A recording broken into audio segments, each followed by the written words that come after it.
রাশিয়ার তোপের মুখেও যেন হাল ছাড়তে নারাজ ইউক্রেনের প্রেসিডেন্ট ভলোদিমির জেলেনস্কি। নিজ দেশের ভূখণ্ড রক্ষায় অবিচল কৌতূহলের মঞ্চ থেকে উঠে আসা ইউক্রেনীয় এই প্রেসিডেন্ট বছরের পর বছর রক্তক্ষয়ী যুদ্ধের পর শান্তি চুক্তির প্রসঙ্গে নিজের এক গণ্ডা জমিও ছাড় দিতে নারাজ ইউক্রেন সরকার। রাশিয়ার শর্ত অনুযায়ী ইউক্রেনীয় সেনারা কোনো ভূখণ্ডই ছাড় দেবে না বলে সাফ জানিয়ে দিয়েছেন ইউক্রেনীয় প্রেসিডেন্ট ভলোদিমির জেলেনস্কি।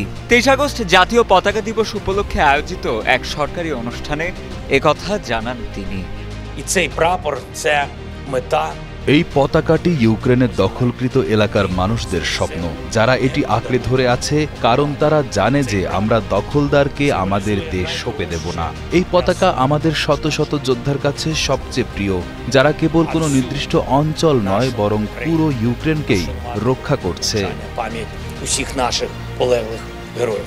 বর্তমানে এক গুরুত্বপূর্ণ সন্ধিক্ষণে এসে দাঁড়িয়েছে রাশিয়া ইউক্রেন যুদ্ধ। একদিকে রাশিয়া ধীরে ধীরে তাদের সামরিক চাপ বাড়িয়ে দিচ্ছে, বিশেষ করে দেশের পূর্বাঞ্চলে। সম্প্রতি কৌশলগত গুরুত্বপূর্ণ কিছু ইউক্রেনীয় শহর যেমন ডনেৎস্ক এবং লুহান্স্ক অঞ্চলের পূর্ণ নিয়ন্ত্রণ নেওয়ার দাবি করেছে মস্কো। অন্যদিকে ইউক্রেনও আটঘাট বেঁধে প্রতিরোধ গড়ে তুলছে এবং রাশিয়ার ভেতর ড্রোন হামলা চালিয়ে নিজেদের সক্ষমতা জাহির করছে সময়ে সময়ে। দুই পক্ষই সামরিক এবং রাজনৈতিক দিক থেকে নিজেদের অবস্থান দৃঢ় করতে চাইছে, যার ফলে যুদ্ধের ভবিষ্যৎ এখনো অনিশ্চিত বলে মনে করছেন সমর বিশ্লেষকেরা। আন্তর্জাতিক মহলেও রাশিয়া ইউক্রেন যুদ্ধ নিয়ে আলোচনা তুঙ্গে। ইউক্রেন সংকট সমাধানে শান্তি আলোচনার জন্য প্রেসিডেন্ট পুতিন কিছু শর্ত দিয়েছেন। সম্প্রতি মার্কিন প্রেসিডেন্ট ডোনাল্ড ট্রাম্প আলাস্কা সফরে গেলে পুতিন তার কাছে সেসব শর্ত তুলে ধরেন। পুতিনের শর্ত অনুযায়ী ইউক্রেনকে অবশ্যই সামরিক নিরপেক্ষতা ঘোষণা করতে হবে এবং সামরিক জোট ন্যাটোতে যোগ দেওয়ার পরিকল্পনা পুরোপুরি ত্যাগ করতে হবে। এছাড়াও তিনি ইউক্রেনের ডনবাস এবং ক্রিমিয়া অঞ্চলের ভবিষ্যৎ নিয়েও বেশ কিছু দাবি পেশ করেছেন।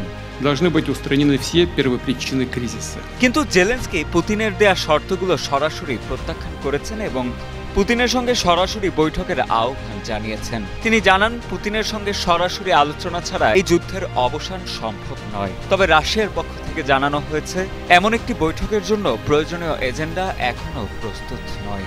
জেলেনস্কির মতে রাশিয়া ইচ্ছাকৃতভাবে এই বৈঠকটি বিলম্বিত করছে।